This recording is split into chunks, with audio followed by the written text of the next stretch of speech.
Speaking of blessings, one more thought.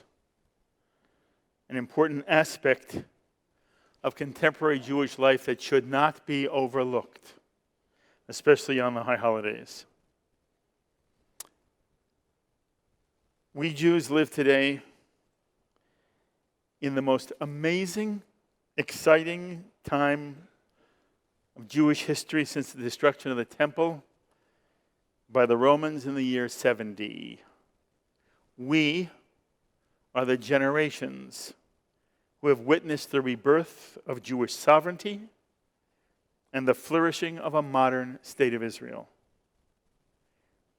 Israel has been an extraordinary source of blessing to the world, and Israel has been an inspiration of learning, of renewed sense of Jewish identity and pride for millions of Jews everywhere. This has nothing to do with politics, nothing to do with any specific prime minister, nothing to do with the vile and immoral BDS movement. It has everything to do with who the Israeli people are and what they've accomplished and what they represent and stand for as a modern Jewish political state. The Israeli people have been at war, literally at war, from the day before the establishment of the State of Israel till this day. The Israeli people have not known a single day of real peace in over 70 years. And yet they continue to maintain standards of justice, even toward their enemies, which are unparalleled in all of human history. And they're able to live happy, productive, joy-filled lives for themselves and their families. And I know that for many people, when they speak of the blessings of Israel, they tend to be technological. The startup nation, the well-known chip in every cell phone, a camera one swallows as a pill so that doctors can better diagnose illness, or a device that gives blind people the ability to see in color, or paraplegics the ability to stand and walk. The incredible achievements Israeli technology has made in water desalination and water power, helping populations in Africa and India to have food. Or something as simple as the miraculous app Waze, which somehow knows where every traffic jam is on every highway and back road on the planet Earth, and can help route us in the most intricate paths to avoid long waits in traffic.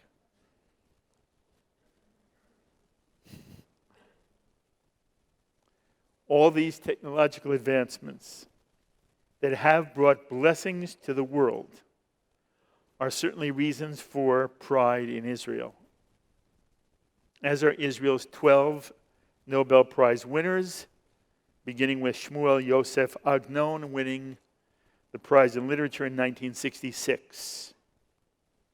But to me, it's not the technological contributions of Israel which reflect the real miracle of Israel and the blessings of the state of Israel. And I stress, these are blessings of Israel as I see them. To me, the blessing of Israel is in the idealistic vision, now 70 years old and still in the making, first articulated eloquently in Israel's Declaration of Independence, which says in part, Israel will foster the development of the country for the benefit of all its inhabitants. It will be based on freedom, justice, and peace, as envisaged by the prophets of Israel. It will ensure complete equality of social and political rights to all its inhabitants, irrespective of religion, race, or sex. It will guarantee freedom of religion, conscience, language, education, and culture. It will safeguard the holy places of all religions. The founding statement goes on to state, "We appeal in the very midst of the onslaught launched against us now for months to the Arab inhabitants of the State of Israel to preserve peace and participate in the upbuilding of the state on the basis of full and equal citizenship and due representation in all its provisional and permanent institutions. We extend our hand to all neighbor states and their peoples in an offer of peace and good neighborliness, and appeal to them to establish bonds of cooperation and mutual help with the sovereign Jewish people settled in its own land. The State of Israel is prepared to do its share in a common effort for the advancement of the entire Middle East."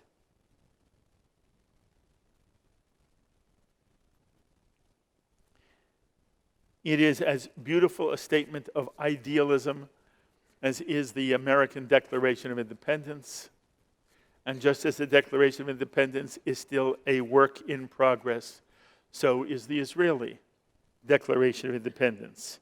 But it is remarkable how far Israel has come while in a state of war.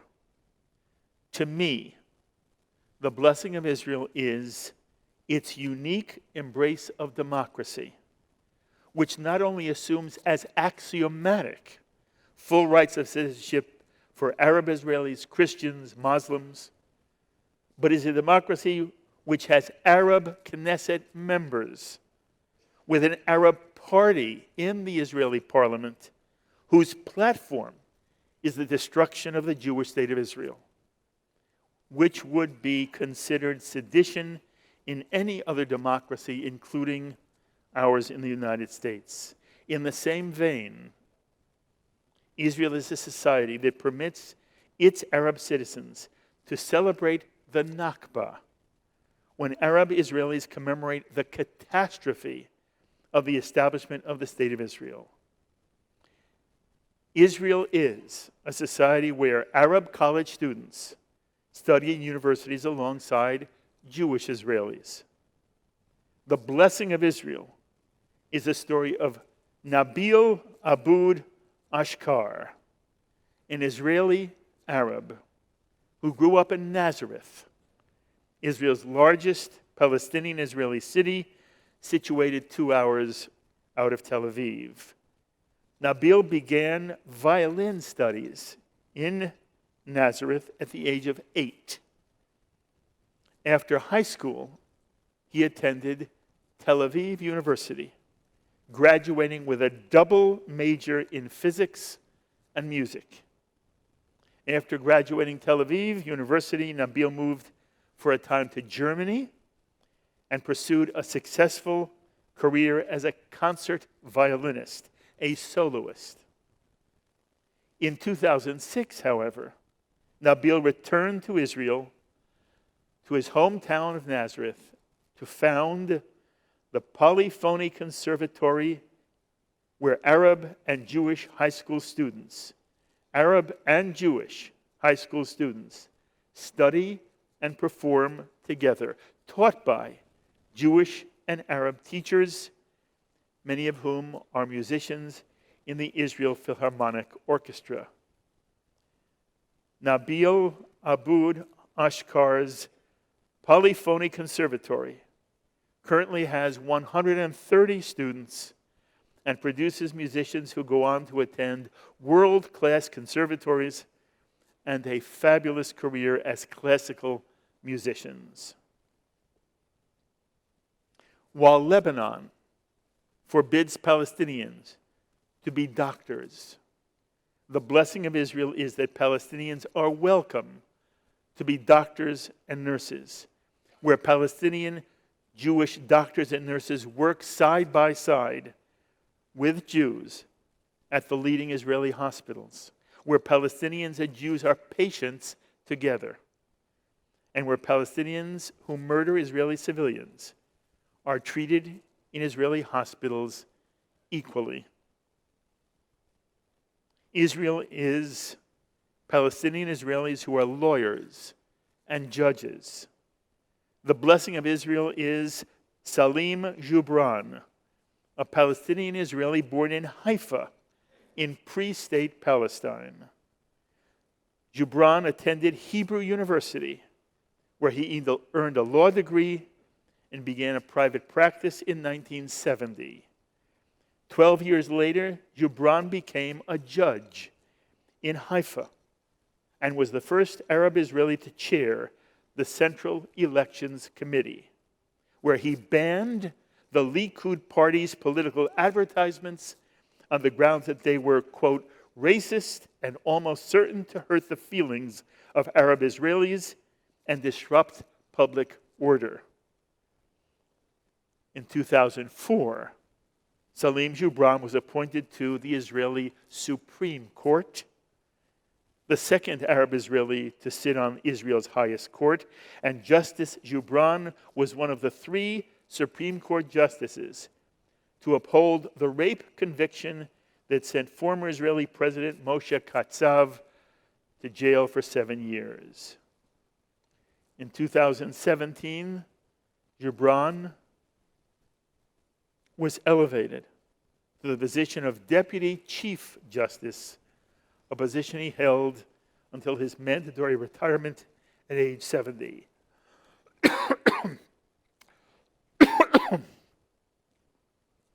Jubran is married, has 4 children, 3 of whom are lawyers.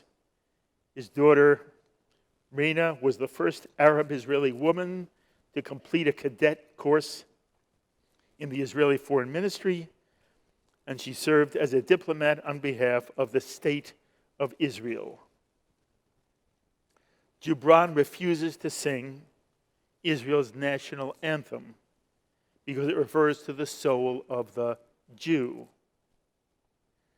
No one makes an issue of Jubran's position. The blessing of Israel is Mashav, the Foreign Ministry's Center for International Cooperation, which has given aid to more than 140 countries plagued by global hunger, disease, poverty, including for countries which refuse to have diplomatic relations with the State of Israel. Due to the tragedies Israel has had to deal with on its own, Israel is able to dispatch search and rescue teams and erect field hospitals in foreign lands faster than any other country. Israel was the first response team in Haiti after its devastating earthquake of 2010, helping to save thousands of lives. A year later, Israel was one of the first countries to respond to the earthquake in Japan. Israel is IsraAid, which since its inception in 2001 has been engaged in emergency disaster relief in 47 countries, drawing on a large roster of leading Israeli experts to assist local populations deal with natural disasters, acute poverty, discrimination, and displacement.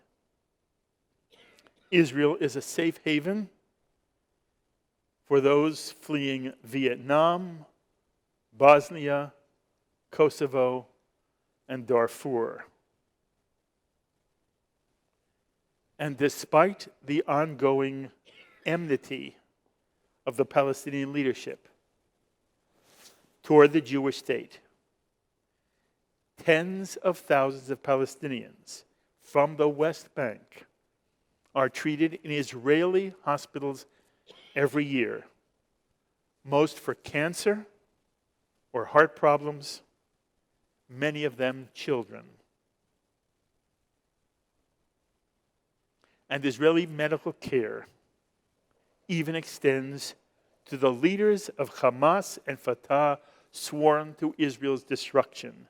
Hamas leader Ismail Haniyeh became prime minister in Gaza after Hamas won the Palestinian elections of 2006. In 2014, Haniyeh's mother-in-law was treated for cancer at a Jerusalem hospital, and Haniyeh's granddaughter received treatment in Israel for an infection in her abdomen. On a Thursday afternoon in 2014, 3 Israeli teens were captured by Hamas operatives pretending to be Hasidic students. You may have remembered the event. All 3 were then murdered. At the very same weekend, Mahmoud Abbas's wife, Amin Abbas, was admitted to a Tel Aviv hospital for emergency surgery on her leg. She was operated on Friday, the day after the kidnapping, and she returned to the West Bank on Sunday. In 2015, Mahmoud Abbas's brother-in-law underwent life-saving heart surgery at the Asuda Medical Center in Israel. And the sister of Hamas senior official Musa ben Marzouk was also treated for Israel for cancer. And 2 years later, Mahmoud Abbas's 76-year-old brother, Abu Lawi, was also treated for cancer at the same Tel Aviv hospital. And this year,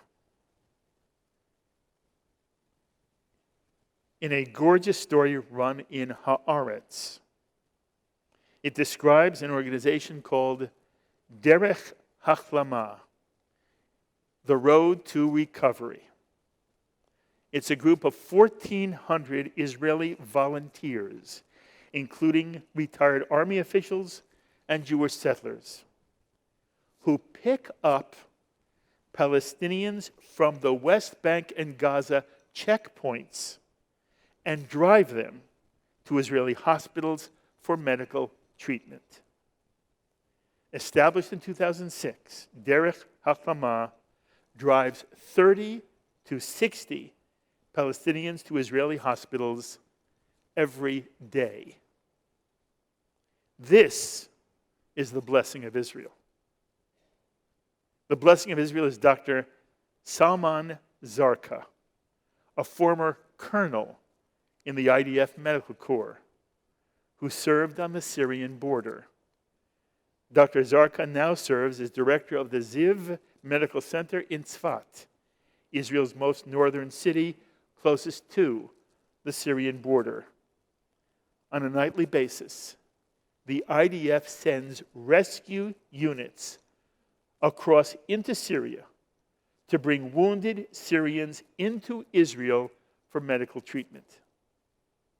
And when the wounds are serious, Israeli soldiers carry Syrians on stretchers to Israeli rescue helicopters that then fly the wounded to Israeli hospitals like the one run by Dr. Zarqa.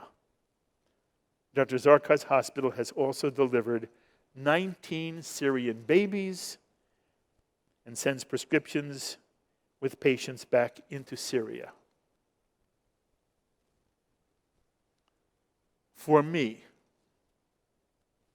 the miracle of Israel is the Israeli people.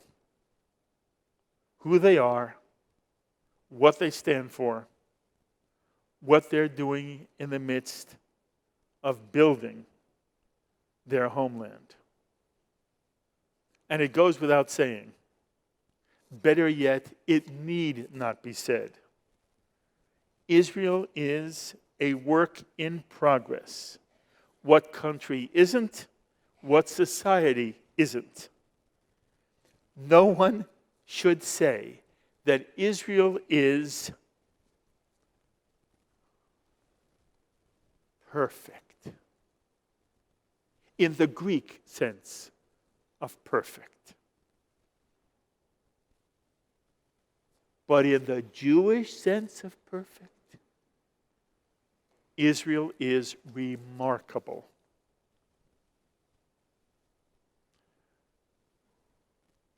We as American Jews, whether we live in Stamford, Greenwich, Fairfield County, there are those of you who come to be with us on the holidays from afar. We have so much to be grateful for. We are blessed a millionfold. Whatever our individual cares and worries and problems and challenges, and heaven knows, there is hardly a human soul without problems to deal with, sometimes very serious problems. And on Yom Kippur, we are especially aware of those affecting each of us and those we love. Yet still, as a Jewish community, living where we do at this moment in Jewish history, we are most blessed. And we are blessed especially by the people we love and those who love us.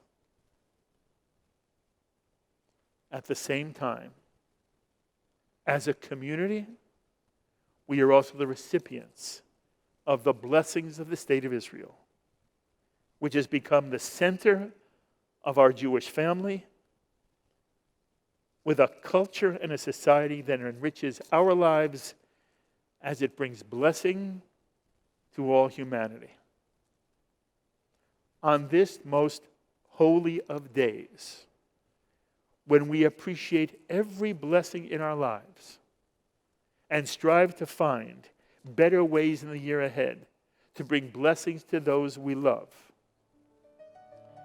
may we also appreciate the blessings bestowed upon us by the mind, heart, and soul of the state of Israel and the Israeli people.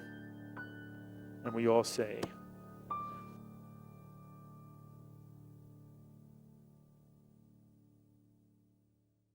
We would be pleased to send a complimentary DVD of this program to anyone who wishes to support JBS with a tax-deductible gift of $36, double chai or more.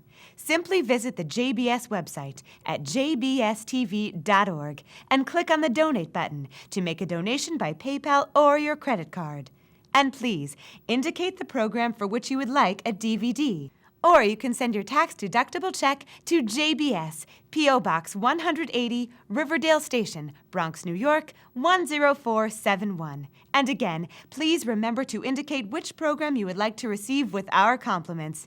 And we thank you for your kind support.